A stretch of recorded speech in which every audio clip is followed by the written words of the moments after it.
안녕하세요. 제3부 요양보호 강론을 맡은 장경옥 강사입니다. 저는 개인적으로 서초에 위치하고 있는 노인요양센터를 운영하는 대표이기도 합니다.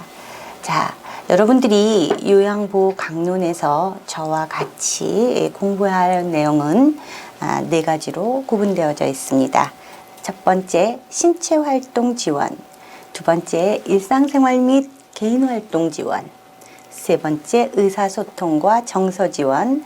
네 번째, 요양보호 기록 및 업무보고에 관한 내용입니다. 자, 그럼 슬라이드를 통해서 여러분들이 저와 함께 한번 살펴보기로 하지요. 자, 신체활동 지원 부분에서 대상자 중심으로 요양보호를 해야 한다고 기재되어 있습니다. 대상자를 대하는 원칙에는 크게는 4가지가 있습니다. 첫 번째, 무엇이든 강제로 하지 않는다. 어르신들에게 강요하지 않는다라는 뜻으로 이해하시면 됩니다. 두 번째, 수면을 방해하지 않는다. 세 번째, 억제는 하지 않는다. 네 번째, 겨드랑이를 잡아 올리지 않는다라고 되어 있습니다. 그러나 세 번째, 억제되는 하지 않는다는 것은 아주 하지 않는다라는 뜻이 아닙니다. 되도록이면 하지 않는다라고 이해하시면 될 것 같습니다. 필요하면 억제되는 하셔야 됩니다. 해야 합니다. 자, 첫 번째, 무엇이든 강제로 하지 않는다를 한번 살펴보려면 어르신들이 개별적으로나 또는 계속적으로 무엇을 하고 싶지 않을 때 강제적으로 하지 않는다라고 이해하시면 될 것 같습니다. 자, 예를 들어서 한번 보면 어르신들이 가장 하지 않고 싶어 하는 행위, 하기 싫은 행위는 배변에 대한 부분입니다. 배설.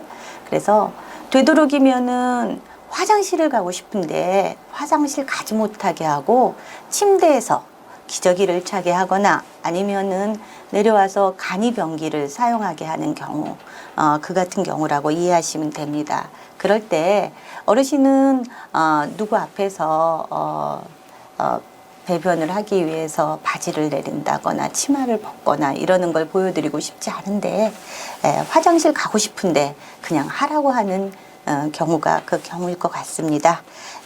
그래서 화장실 가려면 어르신도 저도 요양보호사인 저도 고생이니까 가지 마세요. 그냥 여기다 하셔도 돼요. 요양원에 오면은 누구나 그렇게 해요. 이렇게 말씀하실 때 어르신들은 많이 난감해 하십니다. 그리고 이제 그런 습관도 들이셔야죠. 여기는 집이 아니잖아요.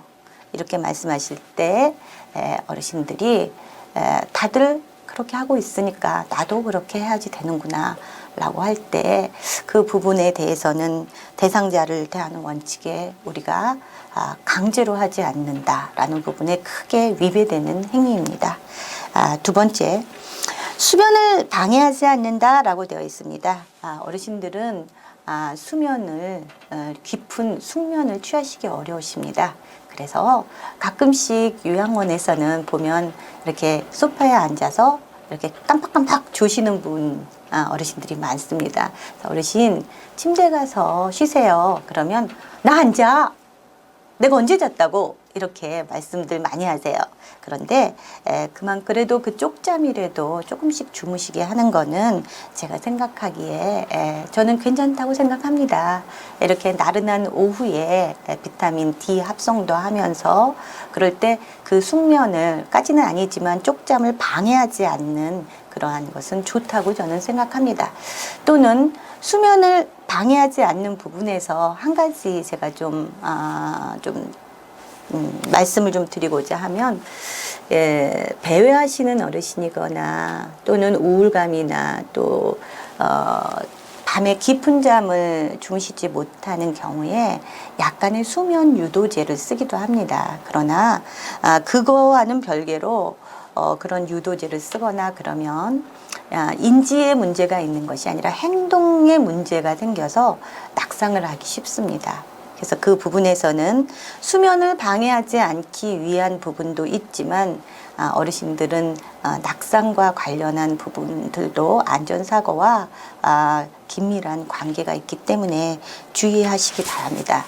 또는 어르신들이 잠깐이라도 깊은 잠은 아니지만 들었었을 때 소파에서 그 고니 자는 그 부분을 더 편하게 하기 위해서 침대로 가시라고 권하는 과정에서 이미 어르신들은 깨어 있습니다.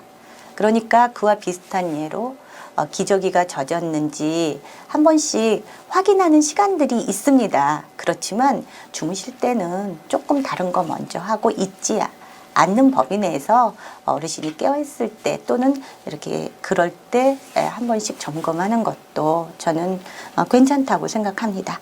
자, 억제되는 하지 않는다라고 되어 있습니다. 억제되는 하지 말아야죠. 누군가가 내가 하고 싶고 움직이기 쉽고 무엇이든지 하고 있을 때 묶여 있다는 생각이 들면 그것은 인권에 대한 부분에도 문제가 되기도 합니다. 그래서 되도록이면 요양시설에서는 억제되는 하지 않는다라고 되어 있고 보호자 보고 서약서를 쓰라고 합니다. 우리 요양원에서는 어르신들의 안전과 낙상이나 기타의 문제가 생겼을 때 억제를 해도 됩니다라는 그런 서약서를 쓰세요. 거의 100% 그렇게 하실 겁니다. 그럴 때 이 부분에서 살아있는 생명이 있고 이럴 때는 누군가에게 묶여 있다라는 그런 느낌이 든다면 여태까지 본인이 지켜왔던 그렇게 존중감이라든지 이런 부분에서 어르신들 스스로 그런 걸 내려놨을 때 어르신들의 기능적인 신체적, 정신적, 심리적 기능이 완전히 떨어지고 스톱되기도 합니다. 예를 들어 본다면 어르신들이 떨어지는 것을 방지하기 위해서 하죠. 눈 깜짝할 사이에 아까까지는 안 떨어지셨는데 제가 잠깐 다른 일 했을 때 떨어지셔서 묶어야 돼요. 그리고 어르신들이 섭취와 관련된 부분에서는 비위관을 이렇게 빼는 경우 있습니다. 그런 경우에는 보통 병원에 가서 이렇게 의사가 하고 이렇게 오기 때문에 처치하는 데에서 굉장히 많은 문제가 생깁니다. 그럴 때 소변줄 또는 콧줄이라고 하는 비위관 이런 것들에 대한 것을 뺄 때 억제는 해야 됩니다. 잠깐 예를 들어서 얘기하면은 상대에 따라서 조금 다르기도 합니다. 이제 뭐 딸과 사이가 오는 경우 또는 며느리와 아들이 오는 경우 억제되어 있는 그 상황을 보면 며느리와 아들은 그것이 만약에 풀려 있다면은 왜 우리 어머니 안전에 대해서 신경 써줘야 되는데 묵지 않으셨어요. 이렇게 얘기하도 하지만 딸과 사이가 오는 경우에는 이렇게 해놓으면 우리 어머니 어떻게 해요? 풀어주세요. 이렇게 얘기하는 경우가 있습니다. 그럴 때 참 난감하지요. 그렇지만 그래도 억제를 하는 이유는 낙상이나 안전사고를 방지하기 위한 부분이라면 가능한 아니면 잘 설득해서 안전을 유지하는 것도 저는 좋은 방법이라고 생각합니다. 자, 겨드랑이를 잡아 올리지 않는다라는 부분에서는요, 어르신들이 침상 위에서 이렇게 힘이 없으시면 또는 이렇게 식사를 하는 경우에 이렇게 침상에 윗부분을 올려줬을 때 자꾸 힘이 없으시니까 밑으로 내려갑니다. 그럴 때 이렇게 밑으로 내려가면은 푹 꺼지기도 하고 힘들기도 하고 그러면은 이렇게 위로 끌어올려야 되는데 혼자 하는 경우도 있지만 혼자 하는 경우에 지금 겨드랑이를 잡아 올릴 수밖에 없습니다. 이럴 때 이동의 부분에서 실습에 나오기도 하지만 두 사람이 같이 함께 힘을 합해서 이동하는 것이 가장 좋습니다. 그럴 때에도 두 사람이 한 분은 마주보면서 왼쪽과 오른쪽에 있어야지 한 분은 머리 쪽에 있고 한 분은 다리 쪽에 있고 그러면 문제가 생깁니다. 힘의 균형이 배분되지 않고, 그리고 이 부분에서도 어르신들에게 자기 결정권을 좀 주어줘야 된다고 생각합니다. 어르신, 제가 지금 요 밑에서 위로 올릴 거예요. 그러니까 하나, 둘, 셋 하면 어르신이 엉덩이만 좀 살짝 들어주세요. 그러면 지금같이 겨드랑이를 잡아 올리거나 해서 어깨가 탈구되거나 골절도 되는 그런 경우는 방지할 수 있습니다. 자, 여러 가지의 형태로 억제에 대한 피해는 많이 있습니다. 묶어놓으면 체인지 포지션, 그러니까 체 변경을 잘 할 수 없어서 욕창이 생기겠죠. 또는 골다공증이 생기거나 악화된다. 나가지 못하니까. 나가서 좀 햇볕을 좀 쏘이고 비타민 D 광합성도 하셔야 되는데 침상에만 있으면 방에서 밖에는 없죠. 그러니까 골다공증도 많이 생기거나 악화되기도 하고, 심장 기능에 대한 인지 기능에 저하는 심장 기능은 좀 높여주고 움직여서 심장을 좀 뛰게 하고 해줘야 되는데 누워만 계시게 되겠죠.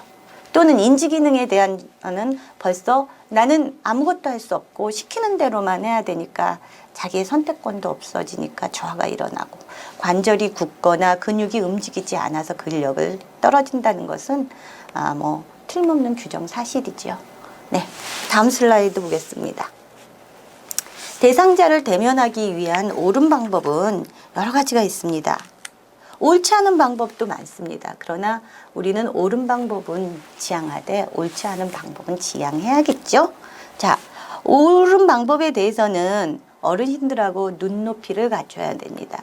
가장 좋은 거는 아마도 여러분들이 가족들이 같이 갈 수 있는 그 패밀리 레스토랑 같은 데 가면은 이렇게 주문을 받는 그 식당의 종업원들이 이렇게 무릎을 꿇고 아이들에게 이렇게 눈높이를 맞추면서 오다를 받지요. 그렇게 이해하시면 가장 쉬울 것 같습니다. 어르신들은 침상에 누워 계시기 때문에 누군가에게 늘 내려다보임을 당합니다. 굉장히 힘드신 부분이라고 해요. 그래서 되도록이면은 요양원에서는 이렇게 침상머리를 좀 올려서 이렇게 앉게 해주시거나, 그래서 눈높이를 맞출 수도 있고, 누워만 계셔야 되는 상황이 된다면 아까 제가 말씀드린 레스토랑에서 오다를 주문을 받는 것처럼 케어 제공자가 요양보호사가 좀 무릎을 구부린 상태에서 좀 약간 앉은 상태에서 그렇게 하면 눈을 틀림없이 맞출 수 있을 것입니다. 그리고 아무 말도 안 하는 대상자에게 말을 건다. 이거는 정말 중요한 내용이에요. 그럼에도 불구하고 우리가 대면하는데 옳지 않은 방법으로 가장 빨리 갈 수 있는 방법이기도 합니다. 누가 보지 않습니다. 누가 관찰하지 않습니다. 그렇지만 어르신들이 다 듣고 계시고 말은 할 수 없어도 보고 계십니다. 그렇기 때문에 늘 어떠한 대상자 중심의 요양보호라고 되어 있는 거는 여쭤봐 주시고, 제가 이렇게 하겠습니다. 제가 지금부터 식사를 지원해 드리겠습니다.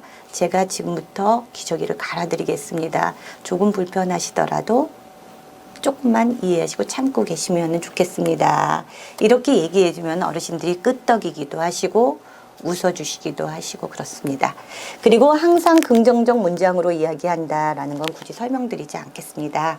무언가 이야기를 한 후 최소 3초 이상은 기다려줘야 한다라는 것은 반응을 보기 위한 방법입니다. 고개를 끄덕이거나 눈을 깜빡이시거나 이런 행위를 말하는 것입니다.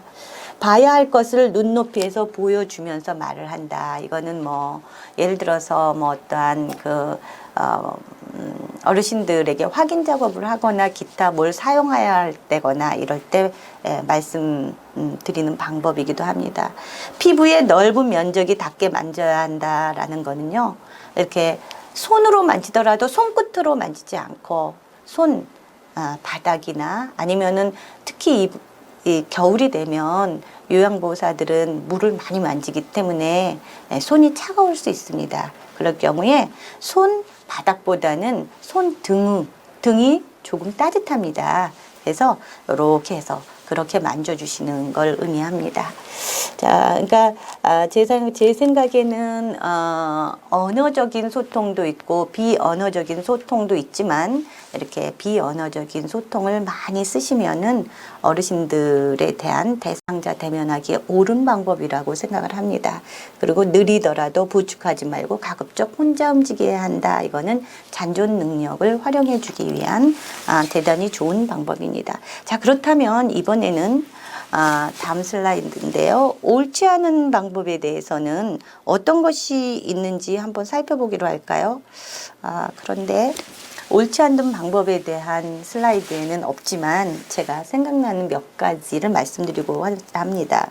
대상자와 멀리 서거나 아까 이게 위에서 내려다보거나 정면이 아닌 옆에서 짧게 힐끗 이렇게 다른 어르신을 보면서 한다거나 이렇게 하면 안 됩니다. 대상자를 보지 않으면 이렇게 어르신의 존재감이 나는 없구나 이렇게 생각이 됩니다. 그리고 또 관심이 없다. 무관심이고 그래서 무감각해지고 그래서 아까 얘기한 인지에도 장애가 생기게 된다는 것을 얘기합니다. 자, 대상자에게 대면하기 위해서는 여러 가지 방법이 있지만 대상자를 만났을 때나 말하거나 만지거나 여러 가지에 대한 부분이 좋은 방법도 있고 그렇지 않은 방법도 있습니다. 대상자를 일어서게 할 때도 일어나는 방법도 있고 여러 가지가 있는데 시간의 제약 때문에 넘어가기로 하고 섭취 요양의 일반적인 원칙을 함께 살펴보기로 하겠습니다. 섭취, 먹는 거겠죠. 드시는 거겠죠. 그래서 첫 번째로 원칙에 대한 식사 습관과 소화 능력을 고려한다. 대상자에게 맞는 식사 방법, 속도, 음식에 대한 온도를 배려한다. 식사 전, 식사 중, 식사 후 모든 과정에서 대상자에게 주의를 소홀히 하지 않고 특히 식사 전에는 반드시 손을 씻고 환경을 정리하고 어르신 침상을 깨끗하게 정리를 한 다음에 식판을 갖다 드리고 그리고 식후에 양치가 일어날 수 있도록 미리 다 갖다 놓는 경우가 많은데 그렇게 하시면 안 됩니다. 그래서 반드시 식사가 끝나고 난 다음에 양치를 할 수 있도록 그렇게 기계적으로 움직이시지 마시고 어르신들을 충분히 배려하는 그러한 케어를 한다면 훨씬 편안한 그러한 케어가 될 것 같습니다. 특히 식사 중에는 사례, 구토, 청색증 굉장히 위험한 안전사고 있습니다. 이럴 때 어르신들이 재빠르게 신속하게 대처하지 못하면 사망할 수도 있습니다. 그렇기 때문에 주의 깊게 관찰하고 대처해야 하는데 제가 해서 요양을 할 경우에는 1대1로 하기 때문에 충분히 관찰하고 할 수 있지만 시설에서는 한 요양사가 여러 명의 대상자 어르신을 관리하기 때문에 이 어르신 보다가 저 어르신 보다가 이 어르신 지원하다 저 어르신 지원하다가 하면서 이런 사례나 구토, 청색증 또는 빨리 드세요. 이렇게 할 때 사고 많이 일어납니다. 그럴 때 여러분들이 그 섭취 요양하는 식사 시간만큼은 충분하게 주의 깊게 관찰하고 또 어쩔 수 없이 사고가 일어났을 때는 빠르게 시설에서는 간호 인력과 또는 시설장에게 보고를 해야 합니다. 마지막에 있는 두 분은 대상자를 존중하고 요구를 최대한 반영하고 스스로 할 수 있는 것들은 최대한 스스로 하게 한다. 참 좋은 내용인데요. 사실 위배하기 가장 쉬운 부분이기도 합니다. 충분히 혼자서 드실 수 있는데도 숟가락을 다 드시고 느리다 뿐이죠. 조금 느려요. 그런데 빨리 치우고 그 다음 양치 행위도 있고 그 다음에 다른 행위를 또 해야 되고 그러니까 기다려주지 않고 드실 수 있는데도 막 빨리 드세요. 이렇게 하기도 합니다. 그래서 이런 부분에서는 어르신들의 그 계속성의 원칙이거나 개별성의 원칙에 많이 위반하는 행위를 그냥 여러 인력들이 그냥 눈 감고 지나가는 경우도 많은데 조금 느림에 케어, 철학이 필요한 부분이기도 합니다. 자, 다음 슬라이드 볼까요? 노인의 영양 상태를 관찰하기 위해서는 위험한 요인과 어떤 것이 부족한 지표 등을 잘 살펴봐야 됩니다. 자, 첫 번째 영양 부족의 위험 요인은 식사를 입맛이 없어, 안 하고 싶어, 이럴 때 정서상에도 문제가 있을 수 있고 어떤 신체상에도 문제가 있을 수도 있지만 너무 적은 식사량, 이 부분에서는 어르신들은 기초대사량이 낮기 때문에 식사 많이 못 하시는 게 맞습니다. 그러나 또는 치매 어르신 같은 경우에는 너무 한 가지 음식을 많이 드시기도 합니다. 그래서 영양이 불균형적인 그런 식사도 많이 하시고, 또는 고령, 급성 또는 만성 질환 뭐 다들 갖고 계시죠. 약물 사용, 알코올 중독, 우울. 알코올 중독은 여러분들이 요양시설에서는 없는 것 같지만 그래도 있습니다.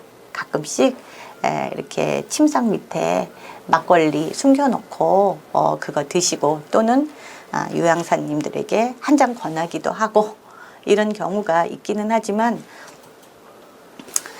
알코올 중독에 빠지는 것처럼 칼로리가 다 되니까 식사를 거의 안 하시는 경우가 많습니다. 그러니까 이런 경우는 잘 살펴보시기 바라고요. 사회적 고립이나 빈곤 이런 부분에서는 아마도 제가 요양을 할 때 기초수급자나 아니면 혼자 사시는 독거 어르신들 경우에 해당되는 부분이기도 할 것 같습니다. 그래서 여러분들이 노인의 영양 상태를 관찰할 때는 이분이 인재 장애가 있는지, 아니면 장애가 없음에도 어떠한 환경적 요인이 있는지, 식사를 너무 많이 하시는지, 식사를 안 하시는지, 식사를 하실 때에도 불균형적인 식사를 계속하고 계시는지, 이럴 경우에 가장 좋은 부분은 어르신들이 제가에 계시는 건 때는 달걀을 하루에 2개씩 정도만 삶아서 드시게 하면 이렇게 영양이 불균형적인 부분에서 균형적 식사로 단백질을 섭취할 수 있기 때문에 영양 부족의 위험 요인은 좀 비껴갈 수 있을 것 같습니다. 그리고 영양 부족에 대한 지표는 식사를 안 하시니까 체중이 감소하고, 또는 신체 기능의 저하가 일어나지만 반대 현상이 일어날 수도 있습니다. 체중이 붓는 경우 있겠죠. 왜냐하면은 신장에 문제가 있거나, 또는 수분을 많이 섭취하게 해줘야지 되지만 수분을 제한해야지 되는 그런 경우도 있습니다. 특히 투석을 하는 경우인데요. 투석을 하는 경우에는 수분을 잘 못 드셔서 결국은 이렇게 물에 묻혀서 물을 이렇게 면 손수건이라든지 이런 데 묻혀서 조금씩밖에 못 들게 하는 제한적인 그런 경우가 있습니다. 그러니까 여러 형태로 부족한 지표도 있지만 부족하지만 넘쳐서 과다로 해서 나타나는 경우도 많으니까 이거는 상대적인 거를 다 고려해서 보시면 좋을 것 같습니다. 자, 피로하고 무감동하고 인지 수준의 변화가 오고 배변 형상의 변화가 있을 수 있고 상처 회복이 지연될 수도 있고 탈수도 될 수 있습니다. 잘 보셔야 됩니다. 여러분들이 특히 배변하고 관련된 부분은 수분을 많이 드시면 화장실 많이 가셔야 되니까 안 드시게 하거나, 또는 어르신이 스스로 안 드시거나 이런 경우도 있고요. 또는 투석을 하는 경우에도 물을 많이 드시게 못하니까 요양보호사님들이 케어할 때 어르신 앞에서 좀 주의해야 될 내용은 덥다고 특히 여름철에 물을 벌컥벌컥 마시는 그러한 행위는 좀 지양하시는 게 좋을 것 같습니다.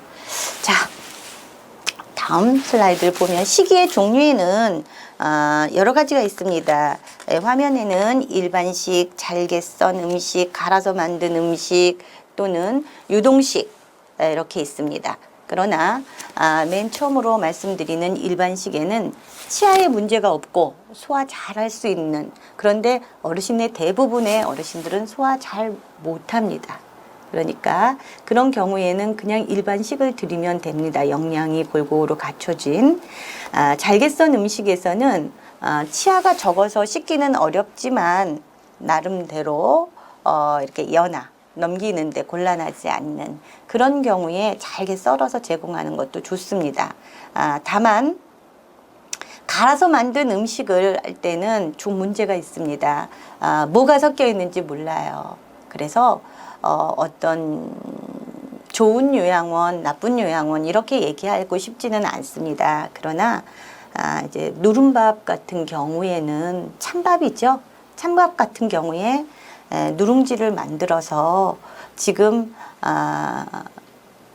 잘 갈아서 만든 음식이나 잘게 썬 음식이나 뭐 이런 경우 일반식을 드실 수 있는 분들도 나는 숭늉을 먹고 싶어, 누룽지를 먹고 싶어 이랬을 때 그냥 맹물을 드리는 것보다는 그런 경우에 그런 어르신들에게 만들어서 제공을 하면 새로운 것으로 누룽지를 만들기는 어렵습니다. 그래서 좀 남은 잔반을 이용해서 만드는 경우가 있는데 이것이 어떻게 보면 집에서는 아무 문제가 되지 않지만 시설에서는 남은 음식을 재활용했다는 부분에서 또 문제가 되기도 합니다. 그러나 제가 생각하기에 식사에 대한 부분은 내가 먹고 싶은 음식 나한테 줘. 어르신이 그거 드시고 싶다고 했지. 그래서 챙겨드리는 거는 별 문제가 안 될 것 같습니다. 자, 다음 슬라이드에 보면 유동식. 이건 굉장히 중한 어르신, 중한 환자식입니다, 사실은. 그래서 경구 유동식은 입으로 먹는 미음, 입으로 드시게 하는 거죠. 캔에 들어있는 것도 많습니다. 이 영양이 충분한 유동식입니다. 또는 경관으로 되어 있는 거는 비위관이라고 해서 코에다가 줄을 이용해서 위까지 연결한 부분입니다. 그래서 코를 에서 주사기로 넣어서 밀어주는 경우도 있고요. 또는 그 비위관 영양백 주머니를 이렇게 링겔 그 폴대라는 하는 그런 거리에 걸어서 코에다가 연결을 해서 위로 넣어서 제공해 주는 것이 경관 유동식입니다. 이럴 때 아까 억제 행위를 하는 경우에 불편하시고 코에 뭐가 있으니까 재채기도 많이 나오고 그렇다면 경관 유동식에 억제를 해야 될 필요가 있을 경우에는 하기도 합니다. 자, 다음 슬라이드 넘어가겠습니다. 식사 자세에 대한 올바른 식사 자세는 여러 가지가 있습니다. 식탁에서 앉아서 하시는 경우도 있지만 침대에 걸터 앉아서 하시는 경우도 있습니다. 그러나 침대에서 걸터 앉아서 하는 경우에는 약간 좀 위험하기도 합니다. 그래서 양옆이나 뒤에 쿠션을 대주기도 하지만 보통 이런 경우는 조금 지양해 주시고 그냥 침상의 뒤에 침상을 한 45도나 아니면은 한 60도 정도로 올려서 그렇게 해주시는 게 더 좋을 것 같습니다. 그리고 주의해야 될 부분에 대해서는 침대에 앉거나 내려와서 식탁에 앉거나 했을 때 어르신들이 바닥이 꼭 그 방에 닿아야 됩니다. 그래서 만약 키가 작으신 어르신들은 뒤에다 쿠션도 받쳐드리고 발 받침대를 이용해서 발을 위에다가 꼭 얹어서 식사를 지원해 주시면 좋겠습니다. 안 그러면 앞으로 이렇게 꼬꾸라지시면서 이 턱이 그 테이블에 닿거나 이러면서 골절이거나 안전사고가 날 수 있기 때문입니다. 침대 머리를 올린 자세는 침상에서 드시는 경우입니다. 그래서 아까 말씀드린 대로 그 어르신의 상태에 따라 다르겠지만 30도 내지 60도를 유지해 주시는 게 이건 좀 자유자재로 하시면 되는데 이 위가 이렇게 소화를 잘 시킬 수 있도록 해야 되니까 어르신에게 여쭤보면 좋을 것 같습니다. 어르신 편하세요? 이 정도 괜찮아요? 이러면서 하시면 어르신이 됐어요. 이렇게 됐어. 이렇게 얘기하시기도 하십니다. 그래서 머리를 약간 숙이고 턱을 당기면 음식을 삼키기 쉬워진다. 이것도 어르신의 개별적으로 각기 다른 내용이기 때문에 오히려 이렇게 하는 것을 싫어하시는 분도 계십니다. 가장 중요한 건 이제 편마비 대상자에 대한 식사 자세인데요. 편마비 대상자는 일어나서 앉아서 드실 수도 있습니다. 침상에서 내려와서 테이블에서 드실 수도 있습니다. 그러나 우리가 생각하는 거는 꼭 침상에서만 드실 수 있다고 생각을 합니다. 왜냐하면 그렇게 하기까지는 시간이 많이 걸려요. 그렇기 때문에 시설 요양인 경우에는 그냥 침상에서 많이 지원을 하는 경우가 많습니다. 그래서 건강한 쪽을 밑으로 하여 약간 옆으로 누인다는 것은 아까 제가 말씀드렸지만 편마비가 온다면 겉으로 보여지는 그러한 신체적인 부분보다는 내부도 똑같이 편마비가 오고 있습니다. 혀도 그렇고요. 내려가는 식도도 그렇고요. 위도 그렇습니다. 그래서 건강한 쪽을 밑으로 해서 약간 옆으로 누운 자세를 취하게 하고요. 마비된 쪽은 베개나 쿠션을 지지해서 안정된 자세를 취하게 한 후 어르신들에게 꼭 여쭤봐 주시기 바랍니다. 편안하세요? 이렇게 얘기하고 마비되지 않은 쪽에 숟가락을 들이면서 혼자서 드시게 하고 옆에서 관찰하는 것이 가장 좋습니다. 그러나 너무 바쁜 그 시설 요양에서는 그냥 부분적인 완전 도움이 필요하지 않음에도 불구하고 식사를 많이 그냥 요양사가 지원하기도 합니다. 이것은 조금 상태에 따라서 다른 부분이니까 여러분들이 어르신이 혼자서 드시겠다고 하면 숟가락을 쥐어드리고 관찰만 하는 것도 좋은 방법이라고 저는 생각합니다. 식사 돕기의 기본 원칙 다음 페이지를 보시면 식사 전에 몸을 움직이기나 많은 공기를 마시면 식욕이 증진된다. 그래서 침상에서 식사를 하시는 것보다는 테이블로 나오시게 해서 거실에서 드시는 게 좋다는 뜻입니다. 입맛이 없는 경우에는 다양한 음식을 조금씩 반찬의 색깔을 보기 좋게 담아낸다. 라고 되어 있는데 반찬의 색깔을 보기 좋게 담아낸다는 거는 시설 요양이나 집에서도 보면은 그냥 하얀 접시나 식판에다가 많이 하죠. 그런데 그것보다도 우리 식욕을 좀 자극하는 경우에는 빨간색이 좋다고 합니다. 빨간색 맛있어 보인다는 거죠. 그래서 조금 뭐랄까 품격 있는 케어를 하는 곳이면 집에서는 이렇게 색깔을 좀 맞춰서 반찬뿐만이 아니라 그 반찬 식기도 그렇게 해서 드리면 좋을 것 같아요. 옛말에 보기 좋은 떡이 먹기도 쉽고 맛있다 라는 그런 말이 있듯이 그렇게 이해하시면 될 것 같습니다. 사례가 들리거나 숨쉬기가 어려운 경우에 식사를 중단하고 즉시 시설장에 알린다는데 시설장이나 시설 요양에서는 간호인력, 간호사에게 먼저 알리는 것이 좋습니다. 그리고 그러면 간호사가 대처하고 시설장에게 알립니다. 또는 제가 요양에서는 보호자에게 알리는 것이 좋겠죠. 그러나 사례를 들리게 하는 경우는 여러 가지가 있습니다. 아까 말씀드린 것처럼 딱딱한 음식을 먹을 때 드시게 할 때 사례가 걸리기도 쉽고 또는 씹기 어렵기도 하겠다라고 생각하시겠지만 그건 아닙니다. 죽, 미음 이런 것이 사례가 들리기도 쉽습니다. 그리고 여러분들이 어르신들이 가장 이제 좋아하시는 게 김이에요. 김인데 이렇게 기름을 발라서 한 거는 그렇게 사례가 그렇게 많이 들리지 않습니다. 그러나 어르신들이 그냥 맹김을 구워서 드릴 때 그 김이 입천장에 달라붙으면서 사례가 들리거나 기도를 막는 경우가 많습니다. 주의하셔야 돼요. 그럴 때 여러분들이 이제 나중에 안전사고나 이런 거에 배우시겠지만 기도를 열어주는 좋은 방법이 있습니다. 근데 그러한 방법들로 여러분들이 먼저 대처하실 수 있다면 기도 폐쇄가 됐을 때 하실 수 있지만 여러분들이 등을 쳐주거나 뭐 여러 가지 방법으로 할 수 있는 그런 전문가적인 방법은 나중에 다른 영역에서 다루어질 것이라고 생각해서 지나가겠습니다. 그리고 배 부위와 가슴을 압박하지 않는 옷을 입힌다. 이 부분에는 식사하기 편안한 그 문을 열어주기 위한 거예요. 그러니까 이 통을 위와 그래서 이렇게 조금 나름 단추 같은 거라든지 이렇게 꽉 끼는 옷을 입는 경우는 별로 없지만 좀 편안하게 만들어 주신다는 걸로 이해하시면 될 것 같고요.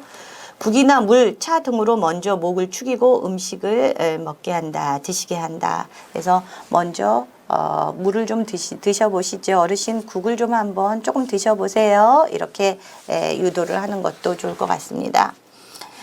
대상자가 충분히 삼킬 수 있을 정도의 적은 양을 입에 넣어준다. 많이 넣어주는 것보단 적은 양을 입에 넣어주는 것이 좋겠지요. 그러나 이 부분에도 완전히 적은 양이든 뭐 많은 양이든 그런 것이 중요한 게 아니라 완전히 삼켰는지 확인한 다음에 음식을 넣어주는 것이 더 중요합니다. 그리고 어르신들이 식사하고 계시는 도중에는 어르신들 대상자에게 질문하지 않습니다. 그러면은 그 대답을 하다가 살에 들리는 경우가 굉장히 많습니다. 그래서 수분이 적은 음식과 신맛이 강한 음식은 살에 들릴 수 있으니 주의한다. 이렇게 뭐 식초하고 뭐 이렇게 오징어라든지 아니면 이렇게 좀 새콤한 음식들 그런 부분들이 그렇고요. 수분이 적은 음식들 같은 경우에는 여러분들이 좀 주의하셔야 될 부분입니다.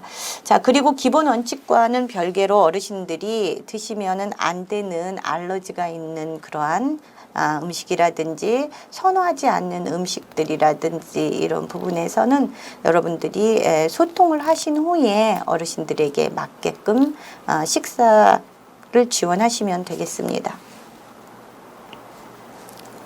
식사를 돕는 방법에 대해서는 식사를 하는 방법에 대해서 체위가 다릅니다. 그래서 누워있는 상태라도 가능한 한 아까 말씀드린 것처럼 30도 내지 60도를 유지해서 그 각도 내에서 해주시면 될 것 같습니다. 식사 전에 물을 한 모금 마시게 하고 식사 전에 음식의 온도를 확인한다. 이거는 좀 어르신이 괜찮아요? 괜찮습니까? 뜨겁지 않으세요? 이렇게 여쭤보는 것도 좋을 것 같습니다. 그러나 뜨거운 것뿐만이 아니라 찬 것도 살에나 이런 거를 유발할 수 있기 때문에 그 부분도 확인하시기 바랍니다. 숟가락 끝부분을 입술 옆쪽에 대고 손잡이를 머리 쪽으로 약간 올려 음식을 먹인다. 이렇게 되어 있는데요. 이거는 매일 드시는 음식은요. 어르신들이 알고 계세요. 이렇게 얼굴을 움직이시거나 턱을 조금 하시거나 이렇게 알고 계시는데 그거를 잘 못하시는 부분들은 이렇게 좀 잡으시고 여러분들이 지원하시면 될 것 같습니다. 지금 계속 반복해서 나오는 사례가 들리는지 잘 관찰한다. 이거는 섭취 용량에서 굉장히 중요한 관찰을 꼭 해야 될 부분입니다. 그래서 아까 말씀드린 것처럼 질문하지 않고 그렇게 해서 여러분들이 관찰하면서 드시게 하는 게 좋습니다. 편마비 대상자는 음식을 삼키기 어려워하기 때문에 식사하는 동안엔 더욱 주의하라는 것은 어느 쪽이 마비가 되어 있는지를 잘 관찰하고 마비된 쪽으로 음식을 주어서는 안 돼요. 그러나 여러분들이 집중하시지 못하면 가장 실수하기도 쉬운 행위이기도 합니다. 빨대를 사용할 경우에는 손가락 사이에 빨대를 고정한 후 대상자 입에 물린다.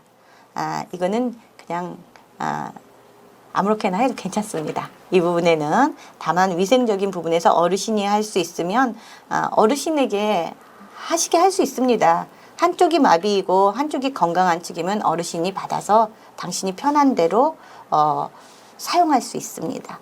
국물은 빨아 마실 수 있는 용기나 구부러지는 굵은 빨대를 이용하여 마시게 한다. 이거는 대상자의 개별적 마비나 이런 거에 따라서 여러분들이 하시면 될 것 같습니다. 얼굴에 마비가 있는 경우 입안에 남아있는 음식은 삼키든지 뱉을 수 있게 도와준다. 뱉고 싶어 하시면 아마 이렇게 뭐 섬유소가 많은 음식도 잘 씹으실 수 없죠. 그러나 되도록이면은 씻고 싶어 하십니다. 그래서 그런 경우에는 뱉고 싶어 하시면 더럽다고 생각하시지 마시고 불편해 하시면 항상 옆에 뱉을 수 있는 어떤 용기를 하나 미리 가져다 놓는 것도 좋은 방법입니다. 자, 마비된 쪽의 뺨 부위에 음식 찌꺼기가 남기 쉬우므로 식후에는 구강 관리를 하게 된다라는 거는 물을 넣어서 이렇게 가글을 할 수 있게끔 해서 정리하고 다시 양치도 다시 하셔야겠지만 그렇게 하시면 좋을 것 같아요. 그리고 가능하면 식사 후에는 30분 정도 앉아 있게 해드린다. 이건 대단히 바로 이렇게 하시지 마시고 보통 어르신들이 식사하고 난 다음에 양치도 하셔야 되죠. 그 다음에 약도 거의 뭐 100% 다 드십니다. 아주 건강하시지 않은 분은. 그러면은 그 시간이 식사 후 30분 후에 약을 드셔야 되기 때문에 어르신 앉아 계세요. 그리고 이렇게 뭐 손에 이렇게 쥐어주면서 운동 좀 하고 계세요. 아니면은 또 양치를 스스로 하게 하는 것도 식사 후 30분 정도 앉아 있게 하는 좋은 방법이라고 저는 생각합니다. 자, 경관 영양 돕기는 굉장히 중요한 부분이기도 하고 사고가 많이 나는 부분이기도 합니다. 그러나 여러분들이 경관 영양 대상자를 지원하실 때 굉장히 중요한 부분이기 때문에 여러분들이 비위관을 설치할 수는 없습니다. 또는 요양원에서 간호 인력도 사실은 법적으로 넣을 수 없습니다. 이거는 현 의료법에서는 의사만 가능한 행위입니다. 그러나 그거를 꼽고 와서 식사를 지원할 때는 다 같이 사고가 나기 위해서 긴밀한 협조 체제와 관찰이 필요한 부분이기도 합니다. 한번 기본 원칙을 알아보겠습니다. 대상자가 의식이 없어도 식사 시작과 끝을 알린다. 이 부분에는 정말 필요한 부분이기도 하지만 안 하는 부분이기도 합니다. 그래서 의식이 없어도 제가 생각하기에는 청력은 있습니다. 그러니까 식사 지원하겠습니다. 그리고 시작을 하시고 식사가 종료된 후에는 식사 다 끝났습니다. 라고 말씀하시는 것을 습관적으로 해주시는 게 좋을 것 같습니다. 영양 주머니는 매번 깨끗이 씻어서 말린 후에 사용한다. 비위관이 새거나 영양액이 역류되면 간호사에게 연락해야 된다. 새거나라는 부분은 아마도 구부러져 있어서 그쪽으로 새는 거고요. 역류된다는 것은 막혀 있다라는 것입니다. 그런데 막혀 있는 것을 뚫기 위해서 주사기로 물을 넣어서 확 세게 압력을 가하면은 들어갑니다. 들어가기는 하지만 이 비위관에 들어있는 코를 통해서 위로 들어가 있는 것은 위의 점막을 손상시킬 수 있습니다. 그리고 또 그것이 이미 막혀 있는 상태가 되면 상해 있거나 위생적이지 않을 수 있고요. 또는 감염의 위험도 있습니다. 그래서 그 농도가 너무 진하거나 너무 빠르게 주입하면 설사나 탈수를 유발할 수도 있지만 감염이 일어나는 상처, 위벽을 상하게 할 수도 있으니까 조심하셔야 됩니다. 입안을 자주 청결하고 입술 보호제를 발라준다 했는데 입안에서 양치를 잘 못하죠. 들어가 있으니까. 그러니까 이 부분에서는 생리식염수나 아니면은 기타 등으로 이 구강 케어를 해주셔야 됩니다. 냄새도 많이 날 수 있습니다. 코 속에 분비물이 축적되기 쉬우므로 비위관 주변을 청결히 하고 윤활제를 바른다. 이 부분에서의 구강 케어는 경관 영양을 하고 있는 경우에 여러분들이 요양보호사님들이 할 수 있습니다. 할 수 있기 때문에 이 부분에서는 실습 부분에 아마 나올 수 있고요. 또는 경관 영양에 같이 조금 기억하셔야 될 부분에 대해서는 약도 같이 넣어주어야 하기 때문에 아주 중요하게 기술적으로 할 필요성이 있습니다. 돕는 방법에 대해서는 대상자를 앉게 하거나 침상머리를 올린다. 앉을 수 있다면 앉게 하시고 의식이 없거나 그런 경우에는 침상을 올려서 오른쪽으로 눕힌다라는 경우에는 위가 이렇게 오른쪽으로 치우쳐 있죠. 그래서 그걸 편안하게 만들어주는 행위입니다. 영양액은 위장보다 높은 위치에 건다. 근데 주사기로 하는 경우에는 인위적인 물리적인 압력을 강해야 되지만 영양액을 위장보다 높은 위치에 걸면은 자연스럽게 들어갑니다. 그래서 주입 시 구토나 청색증이 나타나면 비위관을 잠근 후 간호 인력이나 시설장에게 알려야 됩니다. 시설 요양에서는요. 자, 그래서 그 다음을 보면 그 다음 슬라이드 보겠습니다. 그리고 식사가 끝난 후에는 투약을 합니다. 투약을 하면 이제 의사의 오더에 의한 약국에서 가져온 상태로 투약을 하는 것이 돕는 방법인데요. 대상자가 약을 삼키지 못하는 경우가 있습니다. 이런 경우에는 요양보호사가 임으로 갈거나 쪼개거나 또는 이렇게 빻아서 다 혼합해서 이렇게 갖고 숟가락이나 이렇게 갈아 갖고 물에 타서 넣어주시면 안 됩니다. 그러나 이 부분에서는 이렇게 하나씩 하기에는 시간이 너무 많이 걸리기 때문에 실제 상황에서는 이렇게 혼합해서 드립니다. 유효기간이 지난 약은 절대 사용하지 않는다. 이 부분에서는 뭐 특별한 설명이 필요하지 않을 것 같습니다. 처방된 이외의 약을 섞어주지 않는다. 잘못 복용했을 경우에는 시설장이나 관리 책임자, 간호사 등에게 보고해서 만약에 필요하거나 위험한 상태에 빠지면 119도 부를 수 있고요. 병원에 갈 수 있습니다. 금식인 경우에도 혈압약 등을 매일 투약해야 하는 약물은 반드시 투약해야 된다. 여기에 혈압약뿐만이 아니라 심장의 근육을 강화시켜져 있는 게 있습니다. 그런데 그런 부분의 약도 금식인 경우에는 심장과 관련되어 있는 부분은 반드시 투약을 하셔야 됩니다. 예를 들어서 여러분들도 병원에 건강검진 가실 때 금식인 경우에 물도 먹고 오지 마세요. 뭐래도 혈압약과 그런 경우는 드시고 가셔도 무방합니다. 자.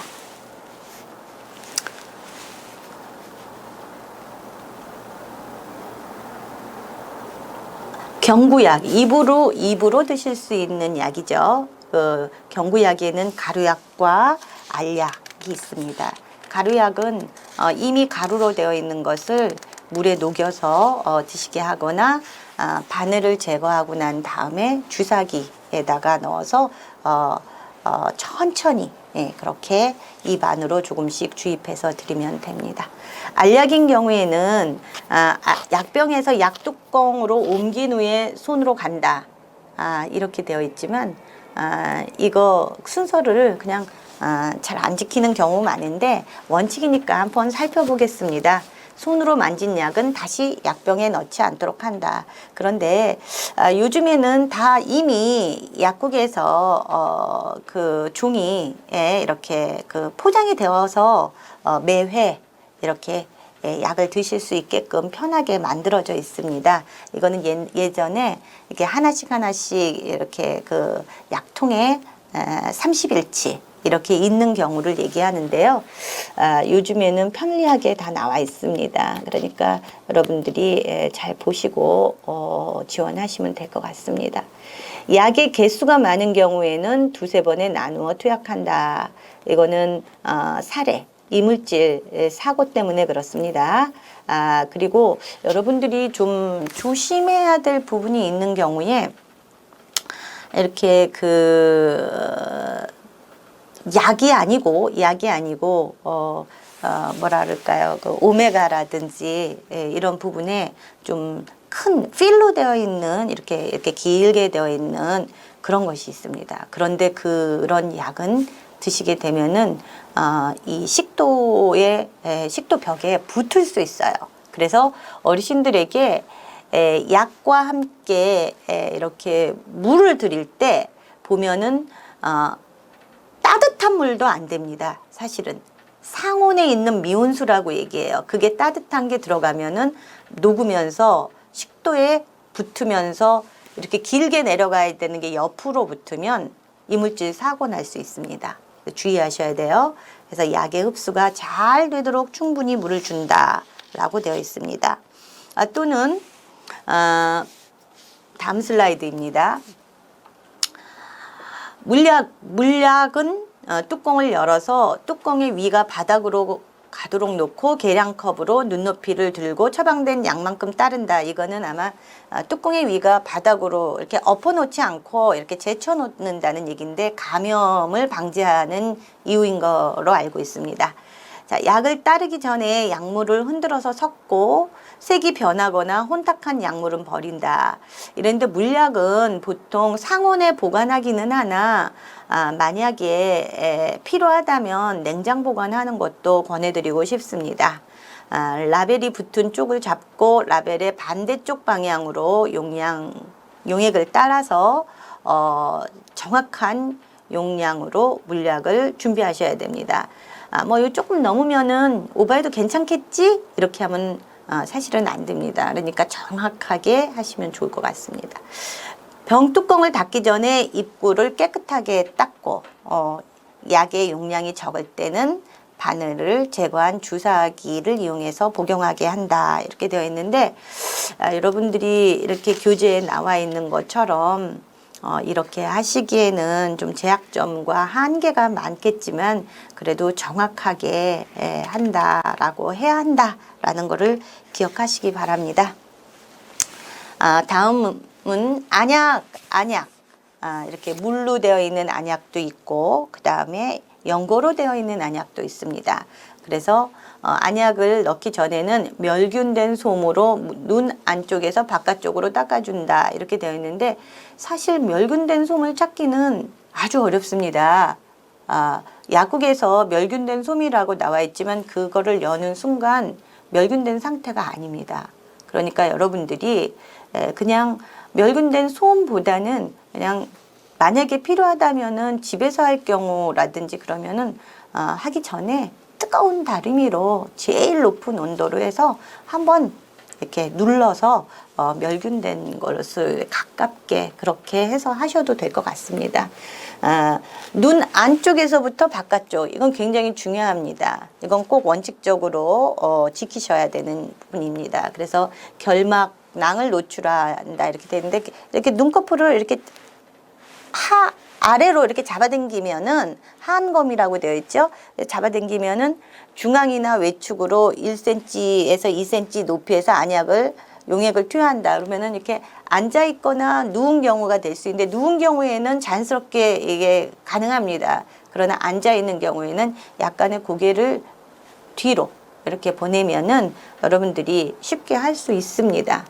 그리고 점적 후라는 것은 약을 넣고 난 다음에 이렇게 가볍게 그냥 눈을 감으시라고 하시면서 그 멸균된 솜이나 꺼즈를 이렇게 눈에다가 놓고 좀 편안하게 계시면 됩니다. 그리고 또 그것을 좀 더 효과를 주기 위해서는 비비는 이렇게 경우가 있습니다. 그러나 그런 거는 하지 않도록 주의하셔야 된다는 것을 잊지 마시기 바랍니다.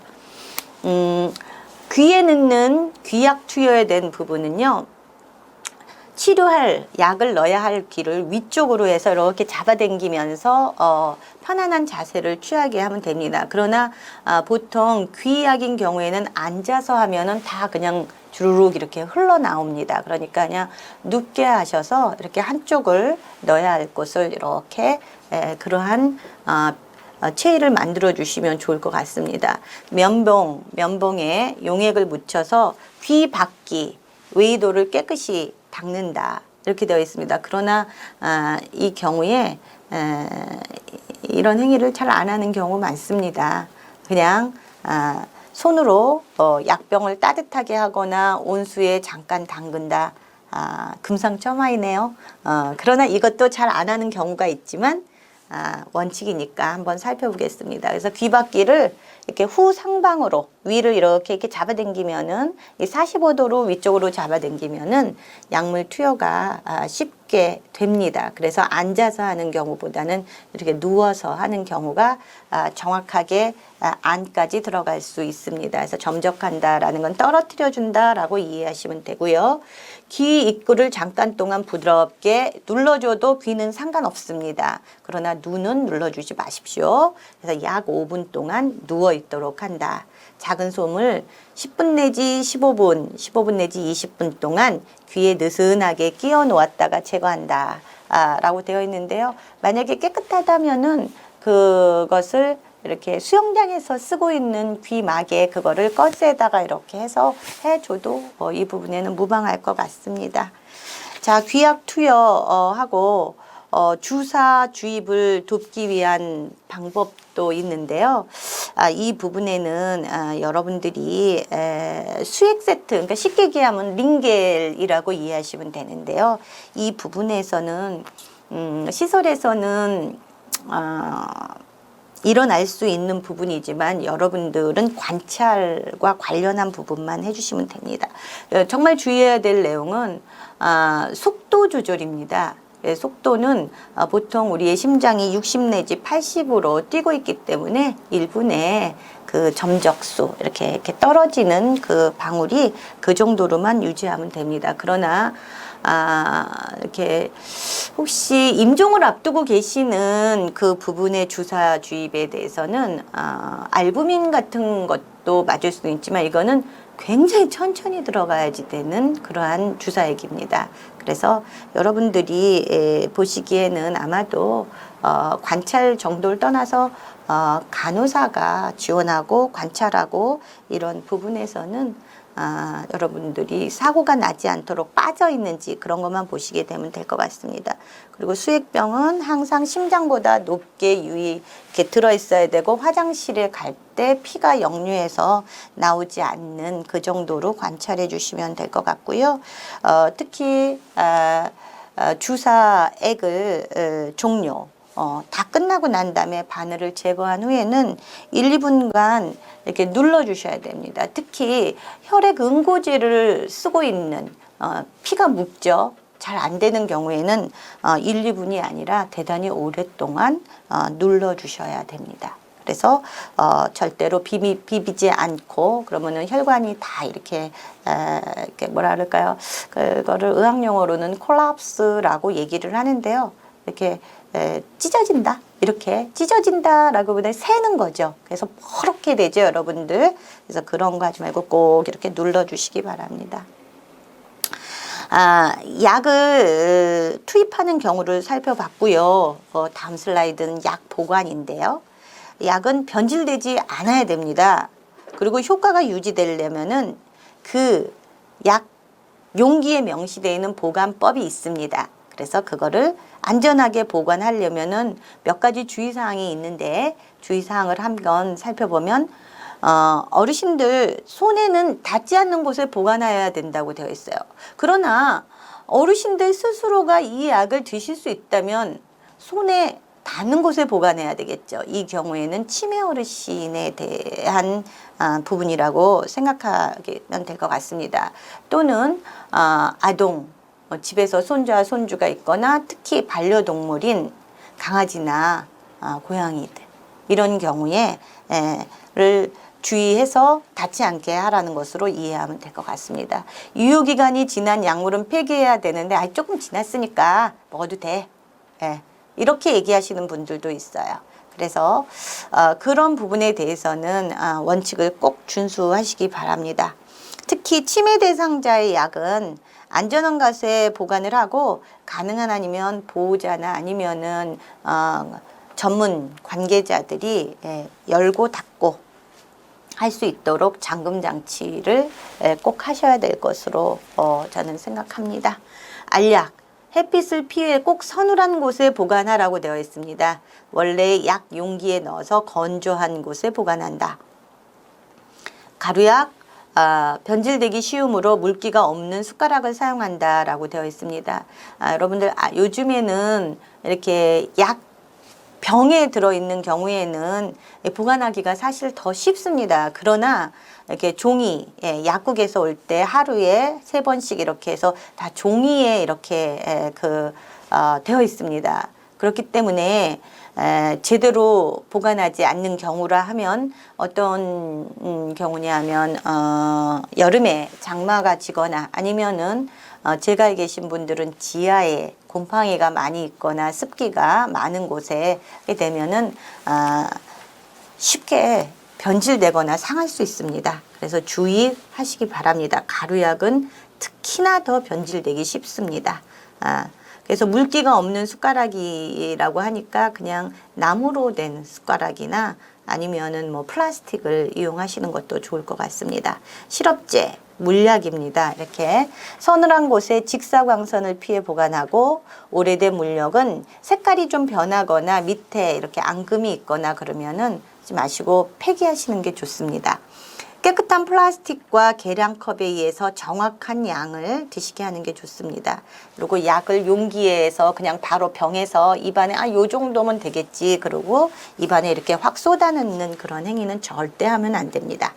잘못에 따른 약은 버려야 되고요. 안약과 기약은 투약 후에 입구를 생리식염수나 알코올이나 이런 걸로 닦아서 늘 상온의 그늘진 곳에 보관하게끔 되어 있고 안약은 또 하나 주의해야 될 내용이 냉장 보관하게 하는 경우가 많습니다. 그러니까 보관법도 잘 읽어보시고 여러분들이 어떠한 형태로 약을 투약을 하는지를 잘 살펴보시면서 가장 중요한 거는 정확한 제가에서는 한 사람에게 대한 거니까 중요하지 않지만 정확한 대상에게 정확한 양을 정확한 복용을 3가지를 꼭 여러분들이 꼭 기억하시면서 투약을 돕는 방법을 지원하는 것이 좋겠습니다.